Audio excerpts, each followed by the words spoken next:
How's it going, everyone? Welcome back to the channel. If you guys are new here, do me a huge favor, go down and subscribe. Today I have a very exciting second modification of the week in the Miata. If you missed the last video, we installed a 4-inch angled short shifter kit into the Miata, replacing all of the bushings, and let me tell you, this was money well spent. But in today's video, we're going to be replacing this massive steering wheel that I rub my knees against every single time I get in and out of the car. I'm 6 foot and the foam has been taken out of my seat, meaning I am sitting a couple of inches lower than I normally would. Yet the stock steering wheel is way too big and I still rub my knees against it every time I go from the gas to the brake or the brake to the gas. And also coming off of this dead pedal here, getting onto the clutch, I'm rubbing my knees against this steering wheel. More importantly, I'm not only rubbing at the bottom here, but the top of my knee rubs against the back of it there. Now there is only one way to solve that issue, and that is to get rid of this steering wheel and to go with the smaller wheel option. Unfortunately, we are deleting the airbag. This is an old airbag in an old car. Now, if I was daily driving this car, I would still rather have an airbag than no airbag. And because it can be used on the track and autocross a little bit as well,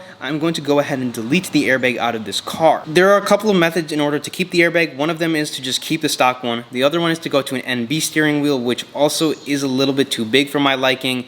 The third option is to delete the airbag, unfortunately, but I'm okay with it. But not only that, we're going to add a roll bar to it for additional safety, as well as bucket seats with a proper harness in it to ensure that if I do end up getting into a slight accident, nothing happens and I don't smack my face into my steering wheel. But replacing a steering wheel isn't easy as you think. There are a couple of different things that you need to consider. Number one is the size of the wheel, how big the wheel actually is, because they make tons of different sizes. Whether you want to keep it just a little bit smaller than stock, you want to keep it stock, you want to go bigger than stock, you want to make it half the size of stock. There are a ton of different options, and I spent months contemplating which wheel setup I go with. But not only that, you have to get an adapter to fit onto your car. You have to get some type of hub. There's also different hub sizes, whether you want to go with a quick release, whether you want to make the steering wheel a little closer to you, a little further away from you, whatnot. Well, today we need to measure them out. We need to get the exact measurements and figure out what I want to go with. That way we can know what to order. I do have a little bit of longer arms, so I do know that I don't really want to be sitting here with a bend in my arm because it's just a little too close to me. So ideally, I'd want the steering wheel just a little bit further away. But the problem is we don't want it to get it too close to the point where my hands are going to be rubbing on the turn signals every time. So what I have done is I have done the most brilliant thing that one can do. So my options are either going to be a 350mm steering wheel or a 320mm steering wheel. So this is the space from the speedometer with a 350 with a standard hub and a stock steering wheel. So for example, if we bring the stock here and we place this and we place it right here, this is roughly the space in between the stock and the standard. I'm slightly off on this one because I did cut it a little short. But with the standard hub, it's going to take about half an inch or so out. Now there's things to consider in your steering wheel as well, because some steering wheels have dishes with a little bit of an offset and some are completely flat. These measurements are taken from the exact steering wheel setup that I want to go with, so I know that the wheel I have is going to be completely flat. So if I do want to get something with a example 40mm offset, I need to add about 40mm to it in order to make it a little bit closer to myself. But the steering wheel that I want is completely flat, and these measurements are taken from a Miata with this exact setup. Unfortunately, I have lost the modified measurements for the turn signal here, but this is the stock turn signal distance. The modified one is just about that much smaller because I do remember what it is. So I'm going to be about right here, which is going to be way more than enough room to clear with a standard hub. So I know that I'm not going to be running a quick release setup, which means that I can get a standard hub setup. Just for a quick reference for you guys, a standard hub is anywhere between 70 and 75mm. So the hub I'm looking at is a standard hub, which is 75mm from Daikei. Different companies will have different standard setups, but 75 is what I'm looking at. But if you want it even a little bit further away from you, you can get a 70mm hub. The measurements are taken with a 75mm hub and the wheel that I want, meaning this is the setup that I'm going to go with. The hub is going to be about this far out, and the steering wheel is going to be flat from that point. So you can see that we lose just about an inch, which is ideally what I want to do. So I know I'm gonna go with the standard hub. Now I need to choose whether I wanna go with a 350mm or a 320mm. So going top to bottom, let's take a look, measuring this all the way at the top and coming down to the bottom. You can see the 350 is just around the inner circle, just slightly smaller than stock. And that's kind of ideally what I want to do. But the other day I saw a Porsche 997 with a really small steering wheel, and I kind of really liked it. So coming over and seeing the 320 millimeter, we're taking quite a bit out, and I know for sure I won't rub with that. Now I won't lie to you guys, I already have the hub on order and I already have the wheel on order. I went ahead and ordered a Momo Monte Carlo 320 millimeter wheel. The Daikei hub has yet to arrive. If you guys are considering whether to go with Daikei or Works, Bill from Miata Roadster actually helped me pick the Daikei one because he sells them, and he has stopped selling Works hubs because the splines would crack and he'd have to return way too many of them, and that itself made me pick the Daikei hub.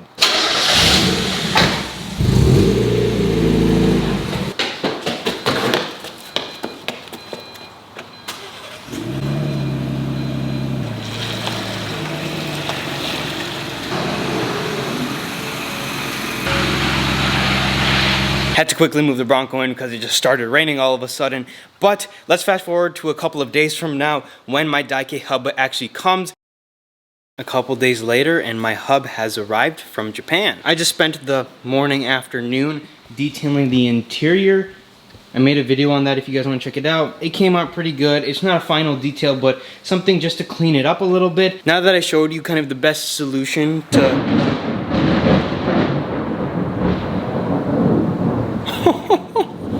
If you can't tell, it's raining outside.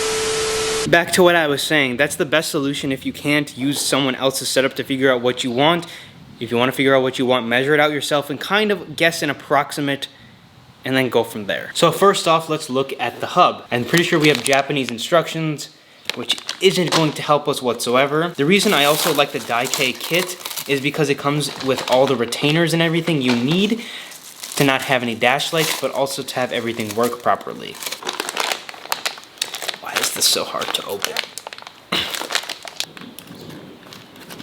I can't even open the knife. All right, so this should be the grounding for the horn, I believe. This should be for the airbag. As you can see, it goes to nothing because we won't have an airbag anymore. So this is the hub right here. So this is going to go into the stock spline here, and it's going to go over it, and then it's going to have a little bit of a spacer there in order to push it out a little bit. And then this is going to be for your steering wheel. Another thing to keep in mind is what hub you go with also has to go according to what steering wheel you're buying. Yes, it gets more complicated than it already is.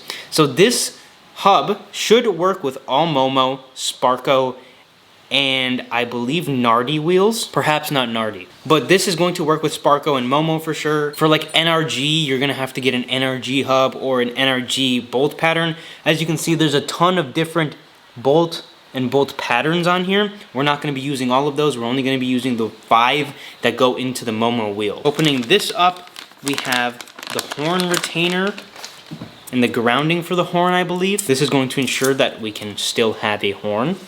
There's no button because that's with the steering wheel. We have an Allen wrench right there, which is going to help us install all of these bolts. Now I talked about these bolts being like a metal color.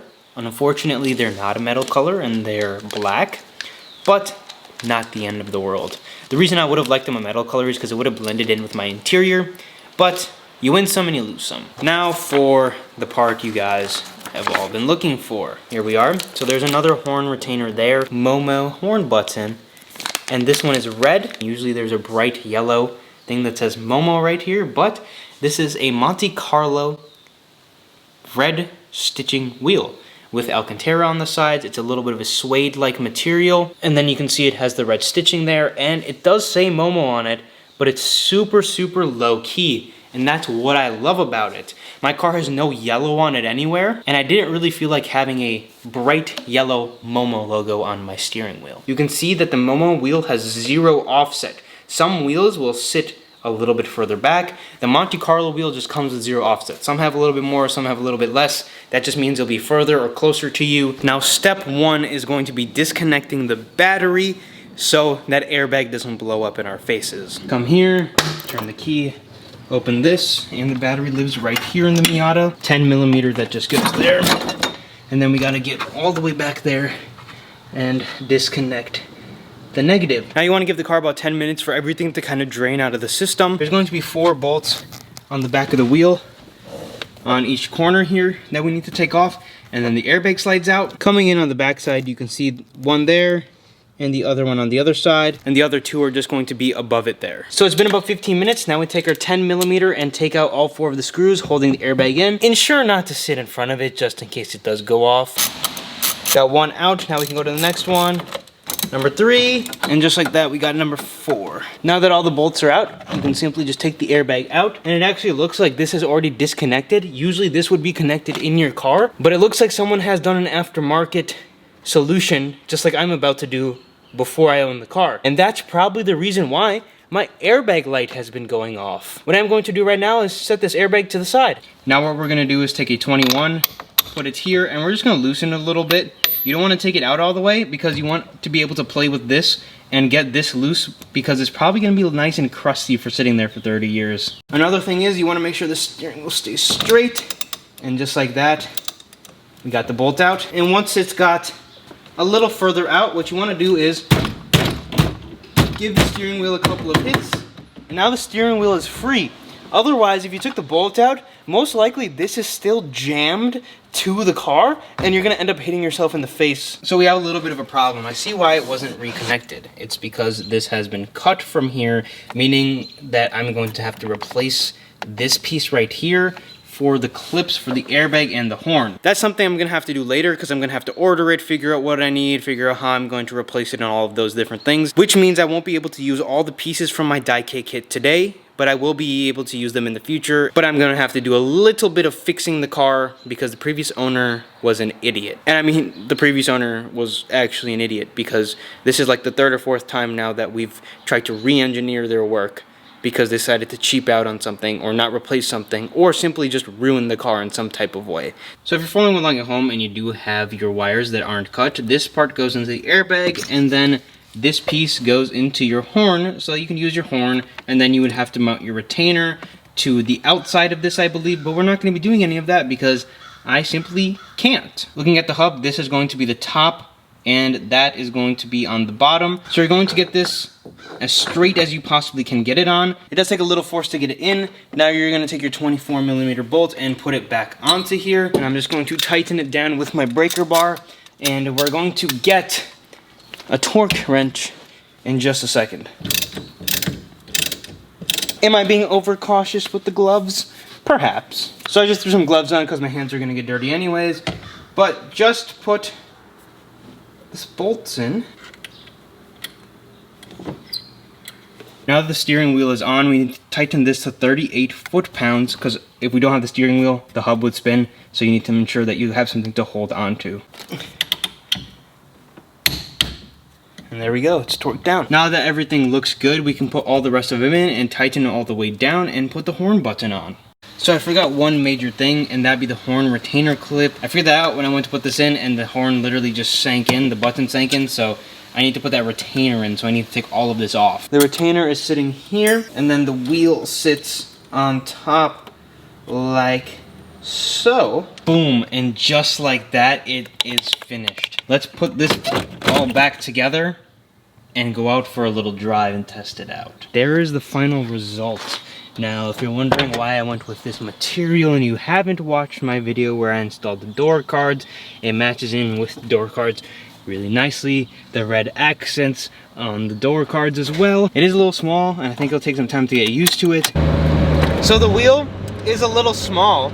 I kind of like it. It's taken a little to get used to. I kind of feel like my arms are a little squished in. If you remember when we measured it earlier in this video, they were really similar. Overall, I like how it feels. It feels much better than the stock. You know, transitioning from the gas to the brake, I'm no longer rubbing on the back side of that steering wheel, or the steering wheel. As far as gauge clearance goes, or turn signal clearance goes, I have plenty of clearance on both sides.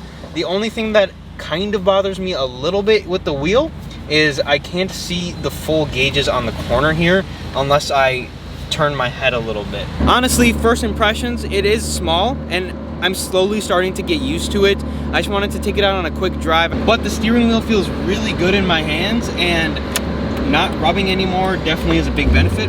As you can see there, from this angle, it kind of cuts a little bit off, but I do see a majority of everything that's going on.